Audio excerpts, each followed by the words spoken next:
저는 올해 결혼 9년 차에 접어든 평범한 직장인이었어요. 회사에서는 과장 직함을 달았고 집에서는 초등학교 3학년 딸을 둔 아빠였어요. 아내는 전업주부였지만 학부모들 사이에서 열성이 대단한 사람으로 소문이 나 있었어요. 아이 학원 시간표를 직접 짜고 교재도 손수 제보내줄 정도였으니까요.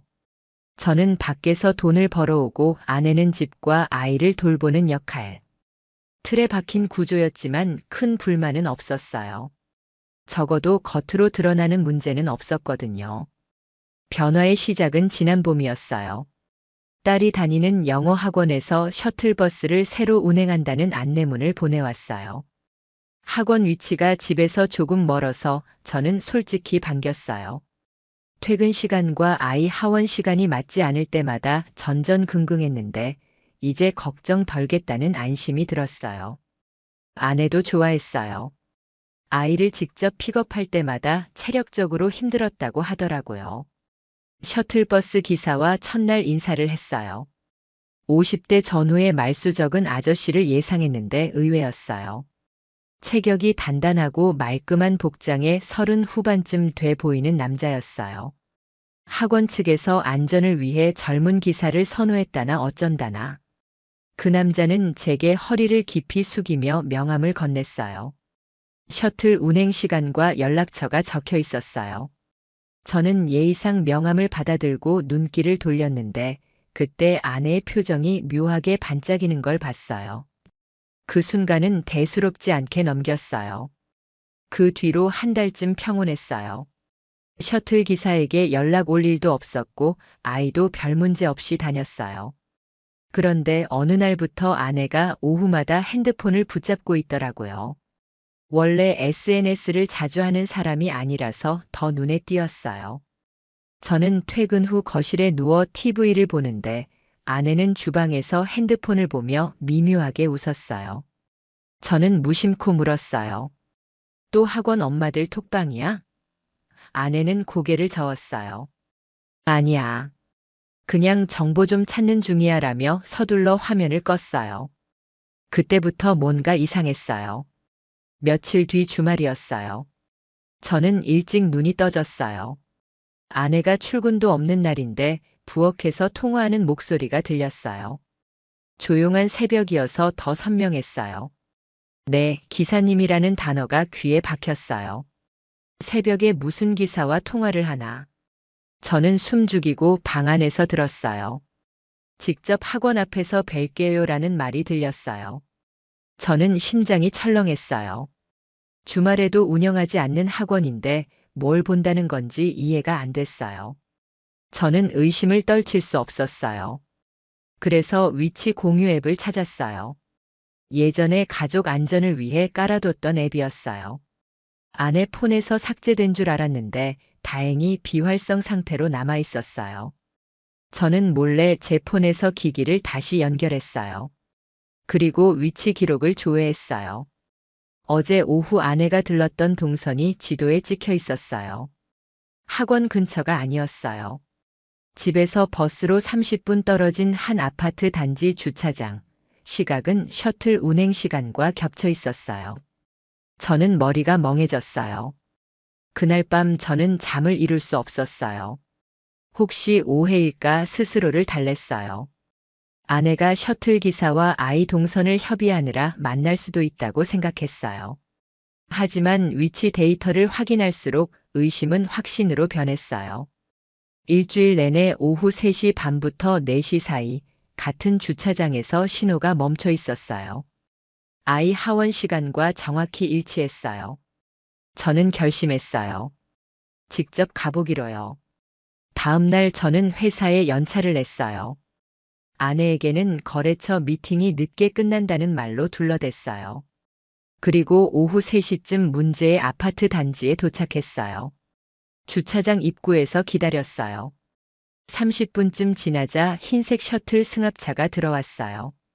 뒷유리에는 학원 로고가 붙어 있었어요. 차가 구석 주차 공간에 멈췄어요. 잠시 후 조수석 문이 열렸어요. 아내가 내렸어요. 아이는 없었어요. 아내는 기사 쪽으로 고개를 숙여 무언가 짧게 얘기했어요. 그리고 차 문을 다시 닫았어요. 승합차는 곧바로 빠져나갔어요. 아내는 주변을 두리번거리더니 같은 단지 안으로 걸어 들어갔어요. 저는 심장이 터질 듯 뛰었어요. 무작정 차에서 내려 아내를 따라갈 뻔했어요. 그러나 참았어요. 확실한 증거 없이는 소용없다는 걸 알았어요. 대신 멀리서 사진을 찍었어요. 날짜와 시간이 찍히도록 GPS 태그를 켜고 연속으로 촬영했어요. 아내가 엘리베이터를 타고 올라가는 것까지 확인했어요. 목적층은 15층이었어요. 저는 주차장으로 돌아와 차 안에서 떨리는 손으로 사진과 위치 기록을 확인했어요. 그리고 학원 운영 시간표를 떠올렸어요. 셔틀은 지금쯤 학원으로 복귀해야 하는데 왜 기사는 주차장을 돌았을까? 저녁이 되어 아내가 돌아왔어요. 저는 일부러 평소대로 웃으며 맞았어요. 아내는 대수롭지 않게 말했어요. 오늘 길이 많이 막히더라. 저는 고개를 끄덕였어요. 그리고 마음속으로 다짐했어요. 오늘 본 것을 절대 잊지 않겠다고. 이제 시작이라는 걸요. 그날 밤 저는 증거 폴더를 만들었어요. 위치 데이터, 사진, 이동 경로, 녹음 가능한 준비, 그리고 학원 측 연락처를 정리했어요. 저는 이 싸움에서 절대 감정적으로 굴지 않을 거라 다짐했어요. 아이에게 상처를 주지 않으면서도 아내의 거짓말을 밝혀내고 싶었어요. 그리고 셔틀 기사라는 이름 뒤에 숨어 있는 그 사람의 실체도요. 그날 이후 저는 퇴근 시간을 조정하며 몰래 아내의 동선을 살피기 시작했어요. 월요일부터 금요일까지 5번의 감시 끝에 공통점이 있었어요.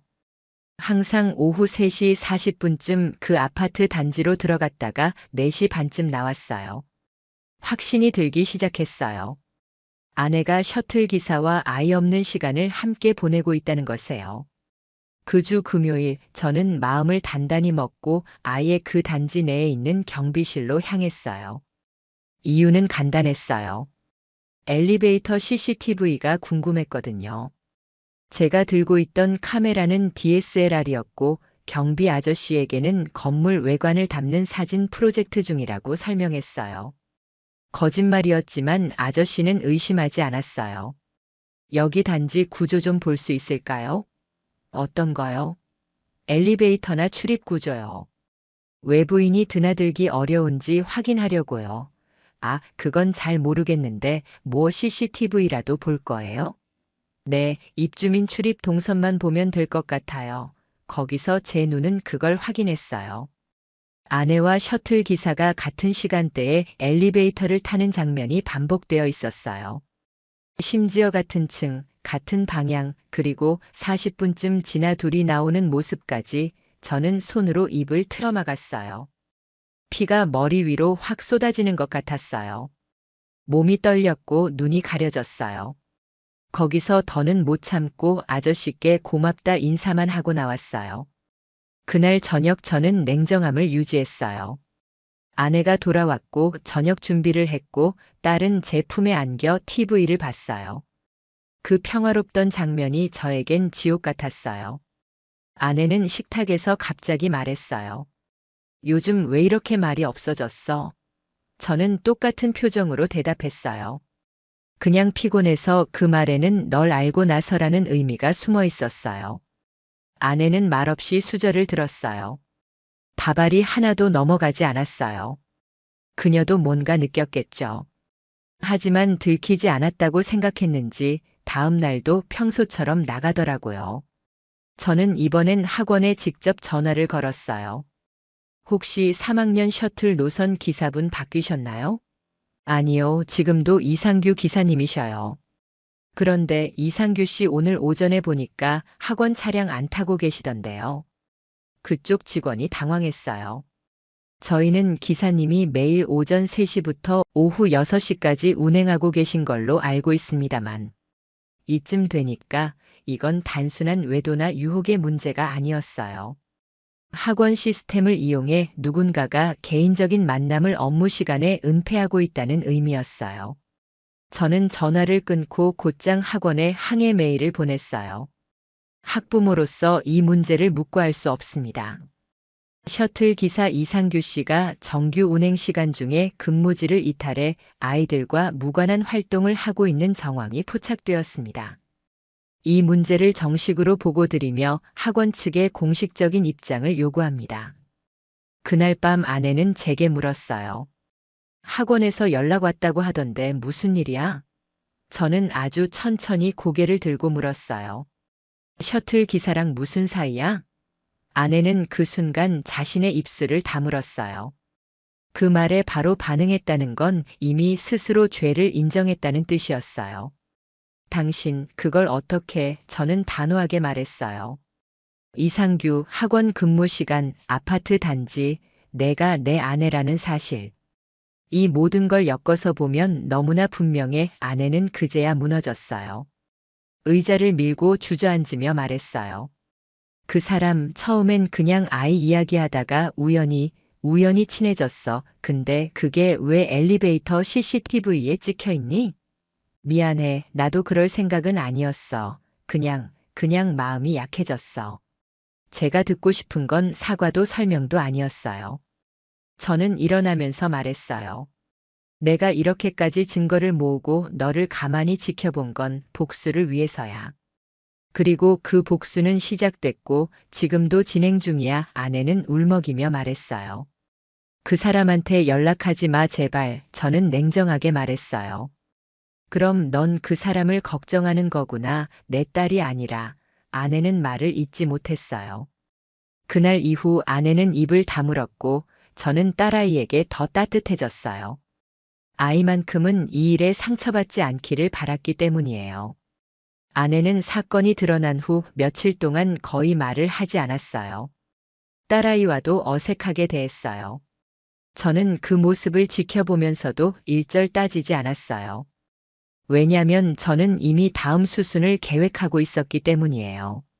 제가 가장 먼저 한 일은 학원에 보낸 정식 민원을 바탕으로 운영 책임자와 직접 면담을 요청한 거였어요.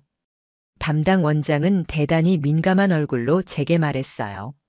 학부모님, 저희도 처음에는 단순한 개인적인 불만이라고 생각했습니다. 그런데 셔틀 운행 일지를 확인한 결과 이상규 기사님이 매주 특정 시간에 운행 노선 이탈을 반복했더라고요. 저는 말했어요. 그 특정 시간대가 정확히 3시 30분부터 4시 30분 사이일 겁니다. 그 시간 동안 제 아내와 같은 아파트에 있었고 CCTV에도 함께 있는 장면이 찍혀 있습니다. 운영자는 말문이 막혔고 저는 덧붙였어요. 이 일은 단순한 외도가 아니라 학원 차량 안전에 관한 문제예요. 아무런 책임 없는 부모와 아이들이 이 피해를 입을 수 있어요. 그 말에 학원 측도 더는 회피할 수 없었는지 셔틀 기사와의 계약을 즉각 중단한다고 통보했어요. 이로써 아내가 자주 만나던 남자는 학원에서 잘렸어요. 하지만 저는 여기서 멈추지 않았어요. 그가 일하던 다른 아르바이트 장소가 있다는 사실을 제 나름대로 알아냈어요. 주유소였어요. 퇴근 후에 주유소에서 야간 근무를 하는 걸 봤거든요. 제가 직접 그 주유소에 전화하진 않았지만 아내가 그곳에도 찾아갔다는 정황이 잡히면서 그쪽에서도 그를 불편해하기 시작했을 거예요. 아내는 제가 그 사람의 주변까지 들쑤시고 있다는 걸 점점 눈치채기 시작했어요. 어느 날은 갑자기 손을 부여잡고 말했어요. 제발 그만해. 다 끝났잖아. 이제 그만 좀 해줘. 저는 차분하게 말했어요. 난 아직 시작도 안 했어. 내가 모른 척하고 참고만 할 거라고 생각했지? 아내는 무릎을 꿇었어요. 잘못했어. 진짜 미쳤었어. 딸한테만은 말하지 말아줘. 그 말에 저는 정색했어요. 내가 지금 이러는 이유가 뭔 줄 알아? 딸이 언젠가 다 크고 나서 아빠가 얼마나 바보 같았는지 그걸 느끼지 않게 하려는 거야. 저는 진심이었어요. 이 복수는 단순히 아내에게 주는 벌이 아니라 제 가족에 대한 마지막 책임이었어요. 며칠 후 학원에서 전체 학부모에게 공지문이 발송됐어요. 셔틀 운행 기사의 교체에 따라 일정이 일부 변경될 예정입니다. 그걸 본 아내는 얼굴이 하얗게 질렸어요. 이미 알고 있는 일이었겠지만 그게 공식적으로 처리되자 모든 게 진짜로 무너졌다는 걸 실감한 거겠죠. 그리고 어느 날 밤 아내는 조용히 제게 편지를 한 장 건넸어요. 제가 읽기 전에 말했어요. 필요 없어. 난 너의 감정이 궁금하지 않아. 아내는 말없이 그 편지를 접고 서랍 안에 넣었어요. 그 다음 날부터 아내는 제게 사소한 걸 묻지도 않고 딸아이와도 일정한 거리를 유지했어요. 물론 엄마로서 할 역할은 했지만 눈빛에서 느껴졌어요. 자신이 만든 무너진 균열 속에 그녀 스스로 갇혀 있다는 걸. 하지만 저는 일부러 그런 틈을 줬어요. 자신이 무엇을 잃었는지 매일같이 체감하게 만들었어요. 그리고 어느 날 딸아이가 무심코 물었어요. 아빠, 엄마랑 무슨 일 있었어? 그 말이 가슴을 찔렀어요. 저는 웃으며 대답했어요. 아니야, 그냥 엄마랑 아빠가 조금 싸웠을 뿐이야. 하지만 그 말 속에 담긴 수천 가지 복잡한 감정은 결코 아무 말 없이 덮일 수 없는 것들이었어요. 아내와의 침묵이 계속되는 가운데 저는 조용히 이혼 서류를 준비하기 시작했어요. 그동안의 일련의 과정은 단순한 감정 싸움이 아니라 정확히 이혼 사유 입증이라는 명확한 목적 아래 쌓아온 증거였어요. 아내는 그것도 모른 채 제가 예전보다 조금 더 말이 없어졌다고만 느낀 것 같았어요. 하지만 그건 평온이 아니라 폭풍전의 고요였어요. 이상규라는 남자, 그 이름이 저에게는 단지 아내의 상대가 아니라 제 인생을 흔들어 놓은 도화선 같은 존재였어요. 그래서 저는 그를 더는 무시하지 않기로 했어요. 당시 저는 우연히 SNS에서 그 사람의 계정을 발견했어요. 비공개 계정이었지만 프로필에는 아이들과 함께하는 따뜻한 하루 같은 문구가 적혀 있었어요. 기가 막혔어요. 아이들과 함께하는 하루. 그 시간에 제 아내와 아파트 단지에 있었다는 건 모르는 척하는 걸까요? 저는 가짜 계정을 만들었고 그 사람의 팔로워 목록을 탐색했어요. 그 안에서 제가 보던 익숙한 계정을 발견했어요. 바로 제 아내였어요. 둘은 SNS를 통해서도 계속 소통하고 있었던 거예요. DM까지 열람할 수는 없었지만 그 타이밍과 맞물리는 게시물들 시간 맞춰 올라오는 게시글 다분히 교감이 섞인 느낌이 있었어요. 이쯤 되니까 저는 이 문제를 가정 내 갈등 수준으로 묶어둘 수 없다고 판단했어요. 그 사람이 타인 가정을 해치고도 학원이라는 공공 시스템을 이용해 왔으며 이제는 온라인에서도 가족 코스프레를 한다는 사실이 너무나 역겨웠어요. 저는 정식으로 변호사를 선임했어요. 이혼 소송과 별개로 상간자 소송도 함께 진행할 수 있도록요. 아내에게는 이 사실을 통보하지 않았어요. 그녀는 제가 단지 묵묵히 참고 있다고 믿고 있었겠지만 실은 저는 모든 문서를 법적으로 준비하고 있었어요.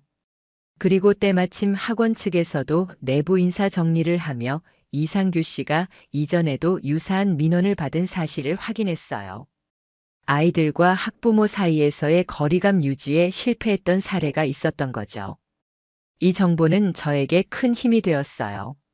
정식 고소 절차를 진행하는 데 있어 상간자로서의 부적절한 행위가 사회적 기준을 넘었다는 정황 증거가 추가된 셈이었어요. 그러던 어느 날 아내가 제 노트북을 훔쳐보다가 문서 폴더에 있던 이혼 관련 자료를 발견한 것 같았어요. 밤늦게 그녀가 거실로 나와 무표정하게 말했어요. 이혼할 거야? 저는 고개만 끄덕였어요. 그녀는 말을 잇지 못했고 그날 이후 방에서 나오지 않았어요. 딸아이가 이상한 기운을 감지했는지 자꾸 저를 따라다니며 물었어요. 아빠, 엄마가 왜 저래? 저는 또 웃으며 말했어요. 엄마가 감기 기운이 있대. 곧 괜찮아지실 거야. 거짓말이었지만 딸아이의 표정을 무너지게 할 수는 없었어요.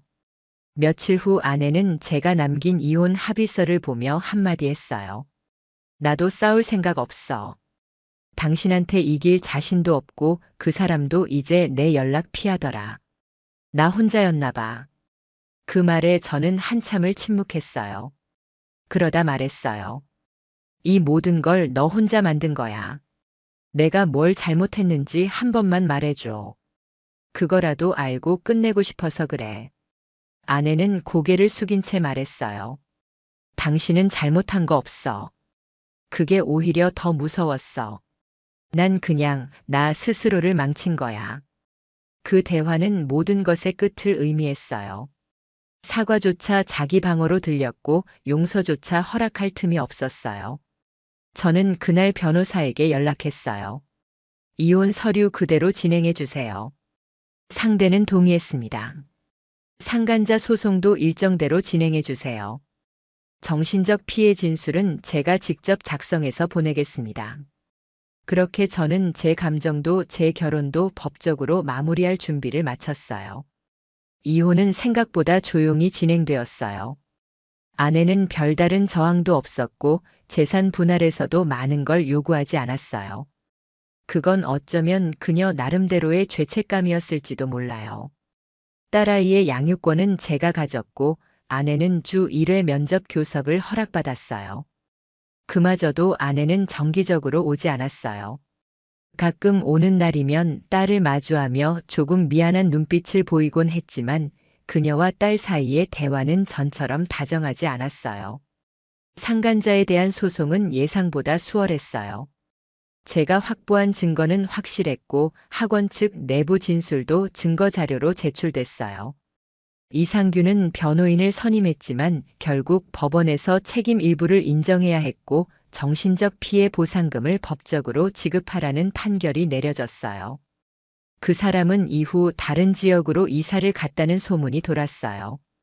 SNS 계정도 닫혔고 학원 쪽에서도 연락을 끊었다고 들었어요. 저는 더 이상 그를 추적하지 않았어요. 이미 필요한 만큼의 대가는 받았다고 생각했거든요.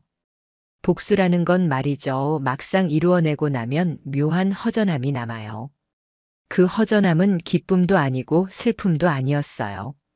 그냥 빈자리에 한참 서 있었던 것 같은 느낌이었어요. 하루는 딸아이가 조용히 묻더라고요. 아빠는 왜 엄마랑 헤어진 거야? 그 순간 저는 숨이 턱 막혔어요. 하지만 저는 솔직하게 답했어요. 엄마와 아빠는 서로를 다르게 생각했어. 아빠는 가족을 지키려 했고 엄마는 다른 선택을 했던 것 같아. 딸은 아무 말 없이 고개를 끄덕였어요. 그 애가 얼마나 이해했는지는 모르겠어요. 하지만 저는 최소한 거짓말은 하지 않겠다고 다짐했거든요. 이후 저는 딸아이와 함께 작은 아파트로 이사했어요. 회사에서도 큰 변화를 주지 않았어요. 단지 모든 걸 정리하고 조용히 살아가기로 한 거죠. 시간이 좀 지나고 주변 사람들은 다 잊은 듯 말해요. 너 요즘 얼굴 좋아졌다. 애도 밝아졌더라. 그런 말 들을 때마다 마음이 조용히 내려앉는 기분이었어요. 전엔 아내가 없으면 무너질 줄 알았어요. 근데 아니었어요. 시간이 지나니까 이제는 웃을 수 있어요. 그녀는 제 삶에서 하나의 흔적이 되었을 뿐이에요. 복수는 끝났고 감정은 정리되었고 남은 건 제 삶을 다시 살아가는 일뿐이에요. 지금도 딸아이와 손잡고 학교 앞을 걷다 보면 그때 그 셔틀버스를 마주치는 것 같은 착각이 들 때도 있어요. 하지만 저는 멈추지 않고 걸어요. 뒤돌아보지 않아요. 이 이야기를 누군가에게 들려주고 싶었던 이유는 누구든 이런 상황을 겪을 수 있고 누구든 감정에 흔들릴 수 있지만 결국 중요한 건 어떤 선택을 하느냐에 달렸다는 걸 말하고 싶었기 때문이에요. 감정에 휘둘려 망가지는 대신 조용하고 정확한 복수로 제 삶을 지켜낼 수 있다는 걸 저는 스스로 증명했어요. 그리고 지금도 그 선택에 단 1초도 후회하지 않아요.